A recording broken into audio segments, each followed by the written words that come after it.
I'm going to outline some steps we can take to improve the chances that camping will remain affordable in New South Wales National Parks.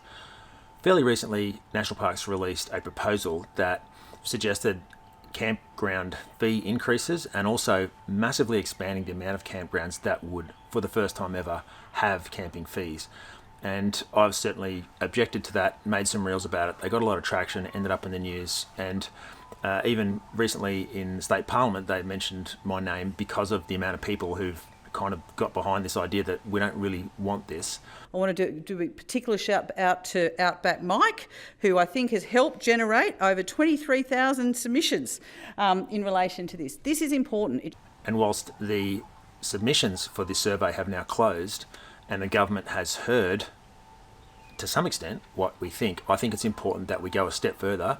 So I've created an ePetition that tells the government in fairly certain terms, this is what I personally think we should do in order to keep camping affordable in national parks. So I'm going to just outline what that 50-word petition is and explain in detail the 3 points, because for some people they want certain aspects of this proposal, and I just want to explain why my views are the way that they are.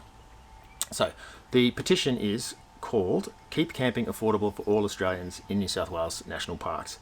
And the petition states that all Australians should be able to camp in New South Wales National Parks regardless of their financial situation.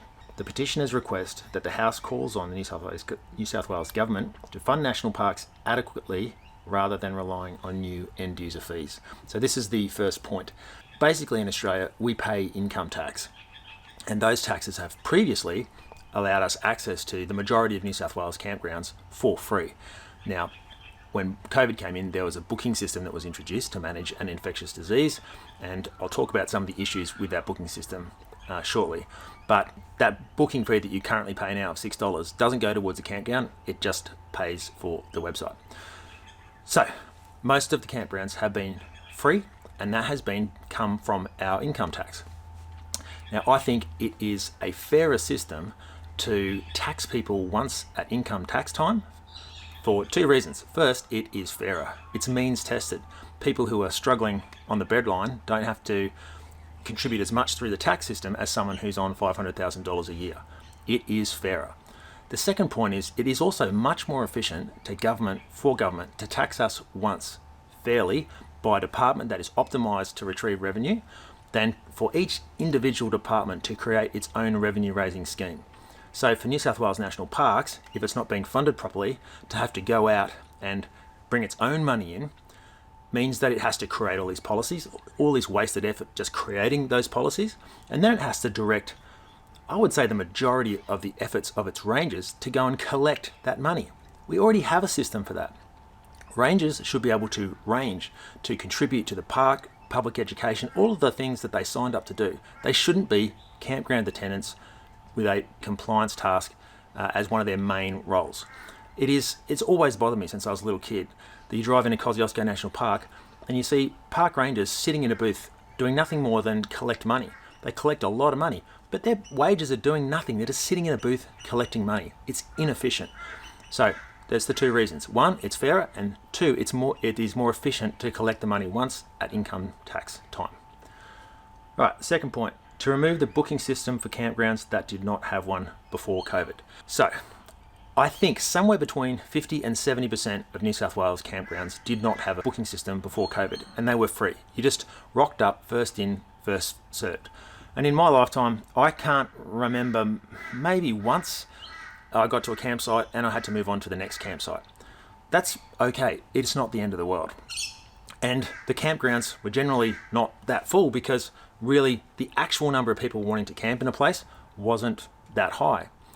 Once they introduced the booking system, all of a sudden you had to book, and people realised it's quite cheap to book, and I might want to go there, so I'll book it out just in case I want to go there. They keep their options open, life moves on, and they don't end up using their booking, but for months and months out, that campground is no longer available for anyone else to book, and that problem is called ghost bookings. So you get ghost bookings when you have cheap fees. Now, Victoria has trialled a free booking system where it was literally free, you just had to book, and they are closing that down because the ghost booking problem is so bad. Queensland has tried remedying it by issuing fines to people if they don't show up for their booking. It kind of sounds like a good idea. The problem is a lot of the campgrounds don't have phone coverage. So if you're in Cape York and you're travelling for weeks on end, you have to stick to your bookings. You can't, if the fishing's better or the weather changes and you want to change your plan, if you change your plan, you can be fined up to $3,000 maximum for not showing up at your campground. And then how do they know that you actually turned up? Does the ranger have to go around at a specific time? What time of day should that be? Should it be 10 p.m? Well, what if you turn up late, you've been at work and you don't get to the camp till 11? Or should we do it in the morning and the ranger comes around at 6 a.m, wakes everybody up? Well, what if you went fishing and you left at 5:30? So when you make these kinds of rules, it's difficult in reality to really hand out fines fairly. New South Wales has obviously had a problem with the ghost booking system, and the reel that I put out basically a year ago has millions of views, 30,000 likes from people going, yeah, totally, we cannot get into the campgrounds that we want to go to. And this particular example, I couldn't get anywhere in the park other than one campground, and I went in there and I found that really only maybe 25% of the places were taken. The rest of it had been ghost booked out. So yes, ghost bookings is a problem. The only way to solve it is to have expensive prices. So it's also important to note that there has always been, since in my lifetime, campgrounds in New South Wales National Parks that you had to book and you had to pay for. Mystery Bay, for example, down on the south coast. That does solve the booking problem because it's so expensive that even a middle class person goes, well, I don't want to throw away those fees. So it does work if it's expensive. But if you've now got this system and you go, well, I'll solve the problem by putting expensive fees on everything, you have just locked out a great amount of people from the parks, people who are on low incomes, young people who might like to camp, but when they look at the fact that they're going to have to pay hundreds of dollars to stay for a week, they're just not going to go. So we're discouraging people to get out in nature, which is healthy in every single aspect, also helps them to value nature. So it's a very poor solution just to keep the booking system for places that didn't need one before COVID, now that COVID's gone, and just jack up the prices in those places. Now, some people, many people in fact, say they do like the certainty of knowing that they can book. I totally understand that. The problem is under this system, you don't have certainty because you go to book the place and it's booked out. So it sounds good on paper, and I totally sympathise with the people that would like that certainty of booking, but it doesn't work. And if you are from a middle income, if you say, well, I don't mind paying some money if it means I get there, without realising it, you are pricing poor people out of the market. You have the luxury of being able to afford $50 a day, depending on the tiered system, to ensure that you personally, well, I've got the security of knowing how to book. To get there, you blocked out someone else that could not afford that. They don't have the money to do that. And without realising it, not everybody's in your boat. And there are plenty of poor people who struggle to just pay rent. Homelessness is increasing all around Australia. I was just in Brisbane the other day. So it's not a great solution at all. So I think the best way is to go back and look at the places that didn't have a booking system before COVID and remove it for those places. Your next argument is going to be, well, what if I get there and they're all of the places are taken? Yes, National Parks visitation has gone up according to their figures. I think it's reasonable to assume that has happened. The population has grown 15% in the last 10 years, and there is a trend for people wanting to get out into the outdoors, which should be encouraged, not discouraged, through high prices. So extra campgrounds and campsites need to be made. If you're a government and you have a town, you're in charge of a town, and the population goes from 15,000 to 15,000, it's your job to put more schools in so the kids have somewhere to go to school. If you're a government and your population goes up this much and the needs and the desires of the population change, you need to make more campgrounds so they can camp. Otherwise, if you just keep supply steady, the demand will go high, and yes, people will be driving around national parks not being able to find anywhere to camp. So if you remove that booking system, you've got to go, whoa, we've been sitting on our hands for a long time without creating new sites, not even reopening sites that were closed. Say 4 years ago, I've had a ranger message me and say, a place on the Hawkesbury closed from the floods 4 years ago, still hasn't been open. So perhaps we may even have less campgrounds than before. You need to keep up with demand. Now, a very valid argument or not necessarily valid, but a good point would be, and someone who works in the advisory committee to New South Wales National Parks told me that, oh, well, it would never pass environmental impact statements to create more campsites. I think that is not a valid ecological argument. If you take an acre of land, and the national parks are enormous, I think it might be 10% of the state, they are enormous, there is a lot of space. Now, next to a really significant feature, maybe a waterfall or a beautiful bay or something like that, I'm not saying that we just expand out like the suburbs of Melbourne. We just create extra campgrounds in other ecologically appropriate places. Now, there is a ideology that comes from Europe, which is humans are bad, nature knows best. Leave no trace. These have good intentions. They come from Europe, where it probably is fairly a reasonable argument to say that an industrialised human is bad for the environment, because typically that's what's happened. Bringing that mindset to Australia, which I honestly feel is how New South Wales National Parks, the mindset of the executives in New South Wales National Parks and their policies, that's the same colonial mindset.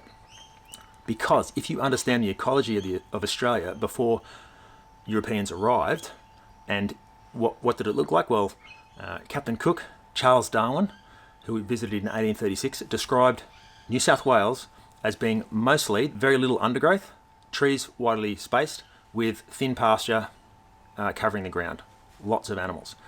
I challenge you to find a place in New South Wales National Parks these days that match that description. So, if you leave the bush, if you let nature do its own thing in Australia, you get lots of undergrowth, trees competing with each other, touching each other, the light doesn't get through to the ground, there is almost no grass on the ground. What do grass-eating animals like kangaroos and wombats eat? Grass. If you don't provide grass for them, their population plummets, which is what's happened since European impact on the landscape. Also, when there's bushfires, there's lots of undergrowth to fuel the fire and to get up into the canopy. The canopy burns, the canopies are touching each other, bushfires spread right to the coast, like the Black Summer bushfires, which I've heard plenty of National Parks rangers say, oh, that's just climate change. Well, we've had devastating bushfires every decade, going right back to the 50s.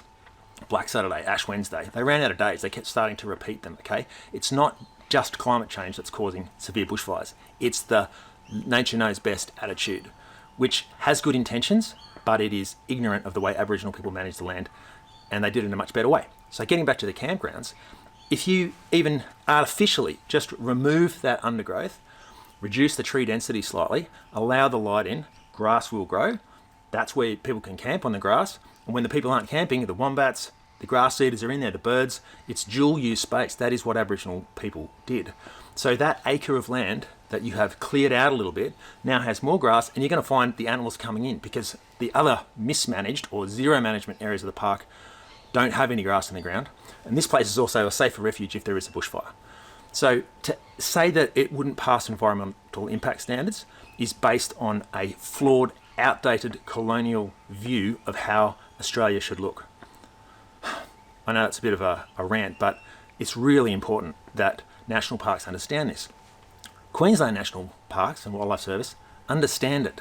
They agree in writing, when I've written to them, that yes, Australia looks different under Aboriginal land management. Yes, it was better under Aboriginal land management. I've written to New South Wales National Parks and they refuse to acknowledge that it looked different, and therefore they don't need to do anything about it, really. So federal parks also acknowledge that the land looked different. Kakadu National Park, for example, in their guiding principles, they say, yes, we need Aboriginal land management. So I don't think it's an ecologically sound argument to say that some campsites cleared out in the bush is bad for the environment. In many respects, it makes the bush healthier, more like the way it was. And the final point, to increase the number of campsites commensurate with park visitation, I have pretty much answered that one already. So to summarise, yes, they have seen our opinions in the survey responses and submissions that we put through to Parliament. 23,000 were gained. But I think this petition that I've created, and I will put a link in my bio, it's only open to people from New South Wales, unfortunately, and I know a lot of people come from interstate, and their messaging is saying, we really want to sign it. Please just tell your family and friends who do live in New South Wales, encourage them to put this petition in. Because what it will do is it forces the government to say, yeah, okay, we can't deny the fact that people are really care about this. And this kind of change will be for generations to come. If this proposal goes through anything like it is, young people, poor people will be locked out of camping in most areas of national parks forever, and the prices will just continue to ramp. We really need to stand up for this and say, look, it's just not okay. If you need more revenue, get it from income tax, take Australia's fair share from the resources that we send overseas, a lot of the time for completely free, tax big corporations that operate in Australia and don't pay a cent of tax. Crack down on them. Don't squeeze it out of people who are campers in national parks. We all benefit from national parks, even if you don't camp in one. All of Australia benefits from having a healthy bush. And so the next New South Wales election is in 2027. It makes it harder for them to say, oh, look, we listened to the survey and, well, we took that into account. If we can say, here's 100,000 petition signatures, we're going to hold you to this, and I will certainly be reminding people approaching the next election in 2027, hey, this is what happened under this government. For me, this is a really big issue. Access to the bush is, it's definitely in the top three things that are important to me. It's probably number one, I've got to be honest. So it's an election issue for me. People should take that into account when they're voting. And that's really what we can't control. National Parks policy. We can control who we vote into government. And they should be going, oh, if more people sign this, they're going to be scared to just let this through and effectively seek revenue from us and block people out by using just camping in an area of the bush that is actually belongs to New South Wales public. That's pretty much it. Thanks for listening, and please consider signing a petition.